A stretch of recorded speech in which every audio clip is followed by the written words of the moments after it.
I don't have any money to give you anymore? Shut up. I deserve to receive it. Our grandmother quietly said, "Do as you please," and hung up the phone. At that moment, our grandmother was angrier than I had ever seen her, her forehead furrowed with wrinkles. My name is Daisy. Currently, I live in a house in the countryside, a bit away from the city center, with my sister Noelle and my grandparents. My brother Bart lives in New York, and we recently received news that he is getting married. Ever since we were young, Bart has been causing problems, and I saw our deceased parents struggle because of him. Neither Noelle nor I suffered direct violence, but we had our small allowances stolen, our belongings hidden, and were lied to, leaving us with nothing but bad memories. In other words, I have almost no good memories with my brother. In his senior year of high school, as he was preparing for university entrance exams, Bart expressed a desire to go to a university in New York and live alone there. Our parents were worried about him living alone, especially moving to New York, and were opposed to it. However, our parents passed away around that time, and Bart, having been accepted into a university in New York, moved there without a chance to grieve. My sister and I were left in our grandparents' care, and although my brother ended up living alone in New York, honestly, we felt a sense of relief to be away from him. The home of our grandparents, who run a small business, has their office on the first floor, and we live on the second floor. Our pragmatic grandparents raised us with love, and although we couldn't live a luxurious life, we never struggled. Later, my grandmother mentioned that my brother had graduated from university and found a job, but I haven't heard the details. Initially, my grandparents kept in touch with him frequently, but as time passed, they rarely contacted him unless there was something important. More often, even when we reached out, there was no reply from my brother, and he never once came back to our grandparents' house during breaks from university, such as during the summer holidays. About 10 years have passed since then, and now both my sister and I are working as adults, and my brother must be around 30 years old. While living in New York, my brother found a girlfriend and seems to be getting married soon. Though he hasn't visited since he moved to New York, he will return home for a visit to introduce his fiancée, but since we haven't had any contact since elementary school, it feels like meeting a distant relative. When I heard that my brother was getting married under such circumstances, I felt no emotion. A week later, my brother came back with his fiancée. "Hey, doesn't his girlfriend look really flashy?" Noelle whispered. Indeed, the woman my brother brought was decked out in jangly accessories and wore quite heavy makeup. I wonder if this was the type he liked. I don't know. Uninterested in my brother's preferences, I responded nonchalantly, "Nice to meet you. I'm Holly, and I've been dating Bart." Despite her out-of-place attire, Holly greeted us politely. I had initially judged her negatively simply because she was my brother's girlfriend, but I reconsidered, thinking she might actually be a nice person. "Thank you for having us. We'll be taking our leave now. We live in the countryside, but please feel free to visit us again." I was worried because it's Bart, but I feel relieved seeing he's with someone like you, Holly. Daisy, please drive them to the station with Noelle. Our grandparents really liked Holly and were pleased throughout. We got into the car to drive my brother and Holly to the station. As soon as we left the driveway, my brother, who had hardly spoken all day, suddenly started talking. "Hey, have you guys got boyfriends yet?" Unfortunately, neither Noelle nor I currently have boyfriends. "No, but is there a problem with that?" When I answered, my brother laughed mockingly. "Haha, just as I thought. It's impossible for plain girls like you living in the countryside to have boyfriends." He insulted us, and Noelle and I exchanged looks. His lack of compassion hadn't changed even after 10 years. "Don't talk like that. It's cruel to them." I thought someone was reprimanding him, but that wasn't the case. Holly joined him in mocking us and continued, "Your brother set up his own company without anyone's help. You, still dependent on your grandparents and not standing on your own, couldn't possibly understand how impressive he is. Any good impression I had was quickly gone. This might be Holly's true nature. You think I'm flashy, right? But you know, this ring, these necklaces, and the wristwatch were all bought by Bart with the money he earned through hard work. Unlike you, who have everything handed to you, there's a difference between you and Bart. She tapped her head with her finger, as if to point out that she was smarter. I was stunned by Holly's condescending tone. I had never heard before that my brother was running a company. However, comparing our lives, having been living comfortably under our grandparents' care, to my brother who moved to New York on his own, she might be right. That's the thing. Unlike you, who were raised in a greenhouse, I climbed up here on my own strength. If anything happens to Grandpa's company, leave it to me. You wouldn't understand how to manage it, would you? I'm kind enough to let you live in the attic, he said. Aha! Holly laughed loudly, as if she agreed with him. The car was completely dominated by their pace, and the discomfort was indescribable. The station began to appear faintly in the distance. The brief 10-minute ride felt incredibly long. Just make sure you take care of the old folks until they drop dead, he said as we parked the car. I clenched my teeth in anger. I think Noelle felt the same, but she didn't retort. It was hard to understand why he would demean our grandparents so much, and I knew trying to understand his reasoning would be futile. I'm worried about Grandma and Grandpa, but since he has done no harm to them, let's just wait and see a bit longer. On the ride back, we decided to keep silent. I really wanted to tell our grandparents everything right away and keep my brother and his girlfriend away from them. However, recalling the happy faces of our grandparents earlier made it hard to speak up immediately. After that, for a while there was no contact from him as before. Of course, I wouldn't contact him under any circumstances. I disliked even hearing his and his girlfriend's voices, let alone seeing their faces. Then, unexpectedly, an incident occurred. Hello, Daisy. I received a call from Grandma during work, her voice sounding anxious from the other end. Grandpa fell down and has to be hospitalized. Hospitalized? What happened? Grandpa had apparently fallen while riding his bicycle and hit his head. There was no life-threatening injury, but he needed to be hospitalized for examinations just to be safe. I'll finish up work quickly and come to the hospital as soon as I can. Then, Grandma's unexpected reply came. That's all right. Bart said he's off today and he'll visit to check on him. Bart is. It was out of character for my brother to voluntarily offer to visit. There must be an ulterior motive. Yes, I just talked to Bart on the phone about Grandpa, and he said he would come. He should be arriving soon.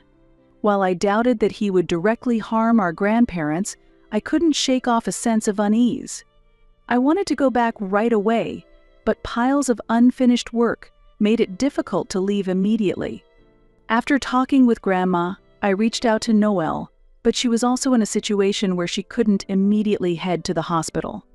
After finishing work, by the time I arrived at the hospital, it was already getting dark, and Bart had completed his visit and returned to New York. I'm sorry I'm late, Grandpa. How are you feeling? Thank you for coming, Daisy. Sorry to worry you, but I'm doing fine, as you can see. As soon as I entered the hospital room, I checked on Grandpa's condition and breathed a sigh of relief to see him looking well. Where are Grandma and Noelle? I looked for my sister and Grandma, who should have arrived earlier. They just went out to buy some drinks. Didn't you see them? I see. I'll go check on them. Although I felt bad for leaving Grandpa right after arriving, I decided to go outside. Grandma and Noelle were deep in conversation in the hospital courtyard. When they noticed me, I waved at them, but they just waved back with somber expressions. I became worried that something was wrong. What's wrong with you two? You both look so gloomy. Grandpa seemed fine, though. It's good that Grandpa is fine, but actually we were just discussing something concerning Bart, Noelle replied. Grandma briefly explained what happened during my brother's visit. At first he seemed concerned for Grandpa and made small talk, but eventually he began asking detailed questions about insurance, the future of the company, and even inheritance. Grandpa is happy that Bart has grown up, but something about it bothers me. He kept asking if this hospitalization wasn't life-threatening. Hearing Grandma's words was shocking.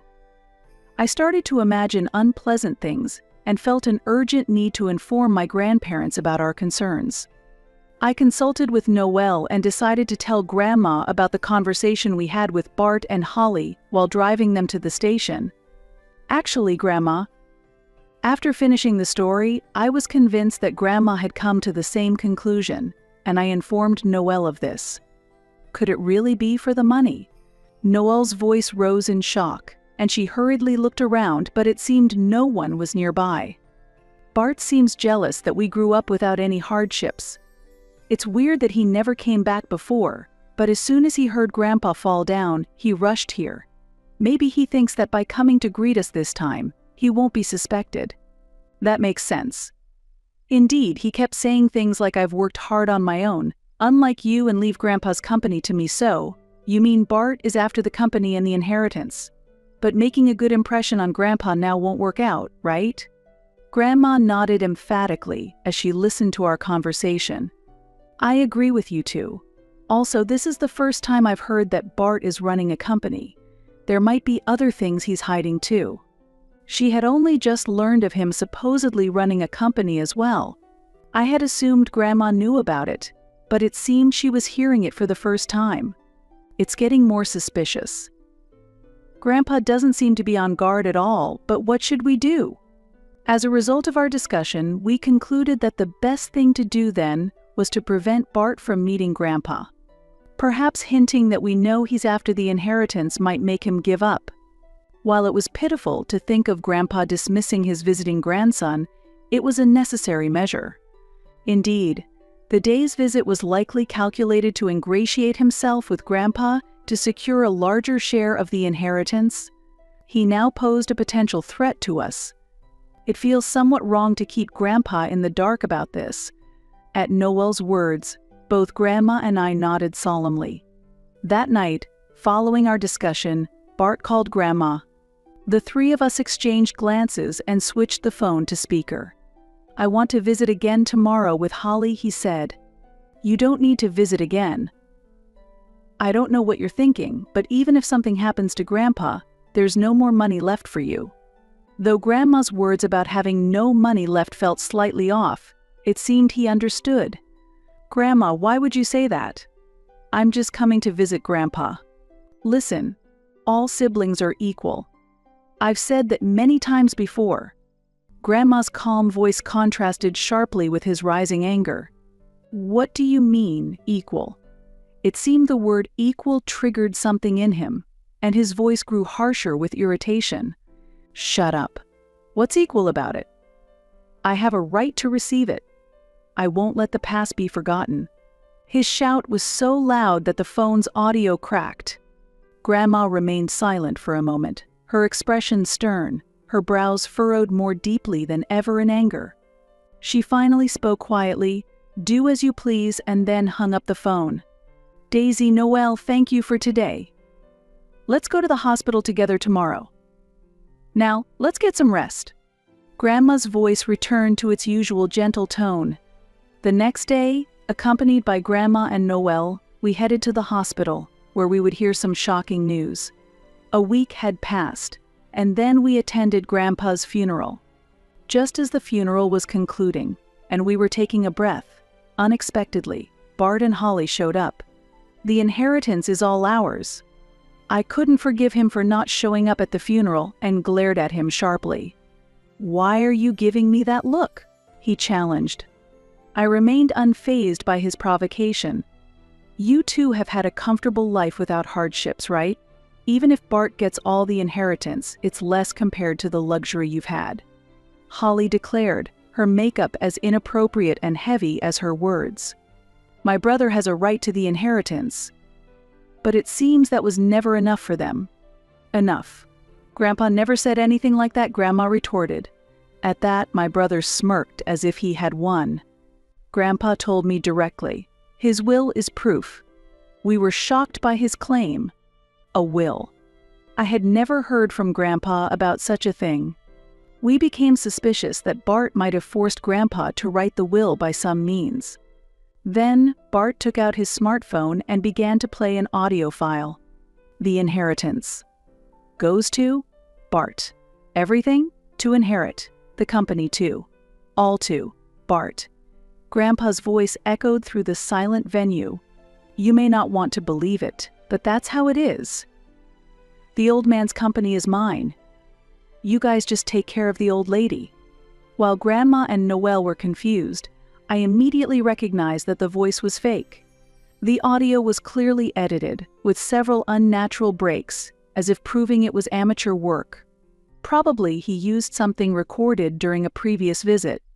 Well, it's a decent attempt for an amateur, but I work at a video game development company. Dealing with audio editing on a daily basis, there's no way I couldn't detect such a crude manipulation.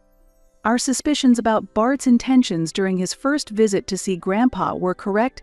I'm not surprised he fabricated such a non-existent will. And unfortunately, what Bart did is a clear criminal act, and he has lost his inheritance rights at that moment. Unaware Bart wore a smug expression, but there was no point in continuing this farce any longer. That's enough. Hey, Grandpa. As I spoke and took the smartphone in hand, Grandpa suddenly appeared at the funeral hall. Huh? Grandpa. What? What's going on? Both Bart and Holly were clearly shaken and froze. About a week ago, the day after Bart called Grandma, we were informed of a shocking plan at the hospital. It was Grandma who told us about the strategy to pretend that Grandpa had passed away suddenly. The three of us, including Grandpa, hesitated for a while, but we agreed that this was the only way to calm Grandma's anger. The attendees were locals who cooperated and played their roles beautifully. We weren't sure if the two would actually show up, but it turned out Grandma was right. What is this supposed to mean? You think it's acceptable to deceive me, your own blood relative? Bart started shouting in anger, but Grandpa sternly reprimanded him. Silence. How can you, who tried to deceive your own family and monopolize the inheritance, say such things? I never made such a will, nor did I ever intend to. Taking advantage of Bart's momentary shock, Grandma also raised her voice. Even if we add up the money given to Daisy and Noelle, you have received far more from us. I told you there's no more money left. At that moment, an unexpected voice chimed in. What? What do you mean? It was Holly. You told me, unlike my sisters, I've lived without any financial help. Really? Did you say that, Bart? We've been sending him money since his student days. I won't let him forget how often he demanded more money. Grandpa interjected. I was unaware that Bart had been demanding money from our grandparents, but it seemed there were also significant lies and secrets he kept from Holly. Shut up. It's because you always demanded expensive things. I needed the money for that. Cornered, Bart became aggressive towards Holly as well. So you bought all the gifts with other people's money until now. You said they were from the profits of your successful company. You're satisfied as long as you get your gifts, aren't you? Our plan led to Holly discovering Bart's lies, and before we knew it, their argument had escalated. As Holly pressed him, more of Bart's lies came to light. As suspected, the company he claimed to run was also fictitious. In reality, he had quit his job at a company a long time ago, and his severance pay had vanished into gambling.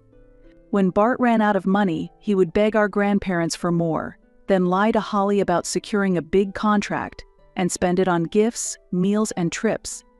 When life was tough, he would claim the company was struggling, and it seems Holly mostly covered the expenses. We were stunned on the spot to discover that Bart had lied and kept secrets even from his fiancée, Holly. It's pathetic, that poor attempt at an audio edit. Even I can tell it was edited. It turned out that Bart had created the fake will by himself. Shut up. What you've done is a crime. I won't be part of this. I can't stay with such a liar any longer. Let's break up, goodbye. After Holly declared their engagement over, she left the scene. Bart was completely deflated, but as he had brought it upon himself, I felt nothing for him. Bart, your parents left enough money for your college, considering your education. And I don't know what you misunderstood, but we haven't been spoiling Daisy and Noelle.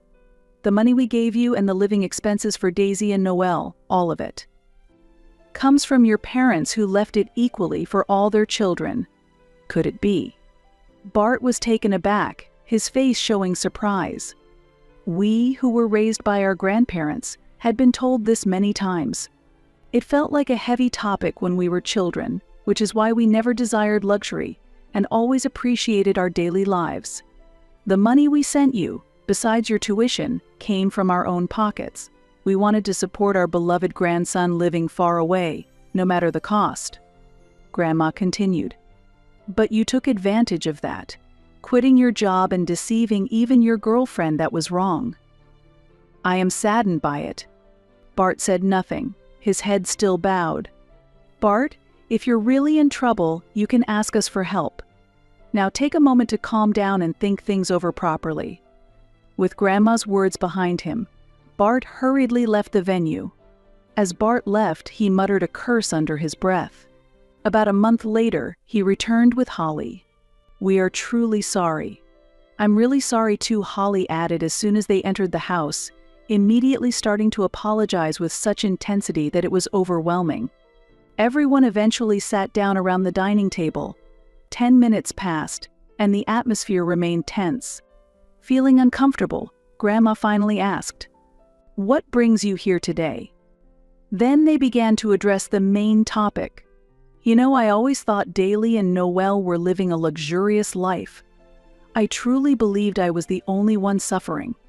Bart explained. When he first moved to New York, Bart was balancing school and part-time jobs, often struggling with both money and time. Coming home exhausted late at night after school and work, I had to do chores like cleaning and laundry. Eventually, I grew to resent you, thinking you were living comfortably without any hardships. It was clear that moving back to his grandparents' house would have been economically easier, but having moved away by his own choice against his parents' wishes, it felt awkward to return. Gradually, he started asking his grandparents for money beyond the regular stipends. Once I got used to easy money, part-time jobs didn't last, and working seemed foolish. Soon, I was frequently asking for money, and being treated like a rich person by others felt good, Bart confessed. This continued into his adult life, and naturally, his jobs didn't last long. Meeting Holly during this time, he further lost the incentive to work. I also want to apologize. I'm truly sorry. It might sound like an excuse, but I was blinded by love for Bart. I got swept away by everything they said, Holly said. The two finished explaining and apologized sincerely again. Grandma listened quietly. I understand your feelings now. The funeral trick was a bit mean. I'm sorry for that. But let this be a turning point. From now on, please show us your sincerity through your actions, not just your words. Grandma showed a certain understanding of Bart's words and seemed to no longer be angry. I honestly still haven't sorted out my feelings, but I don't think that everything Bart said was a lie. Of course, the same goes for Holly's words. Meanwhile, Grandpa, although he didn't voice it, had a complex expression on his face. I wonder if he feels the same as I do. Well, it's kind of sudden, but feeling perhaps that he had received forgiveness from our grandparents, Bart suddenly became fidgety and uneasy, a side of him that was unlike his usual self, causing confusion for our grandparents. Grandpa, could you possibly employ me? As Bart showed his polite self again, Grandpa showed a slightly surprised expression, apparently not expecting the conversation to turn his way. You really need to get Grandpa's forgiveness for this whole situation, Noelle chimed in, causing everyone to look at Grandpa. Well, let's set a probationary period and see how it goes. Grandpa finally said. It was still too soon to fully trust everything Bart said.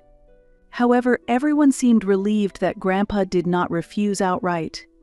By the way, Holly, you're wearing natural makeup today. different from usual.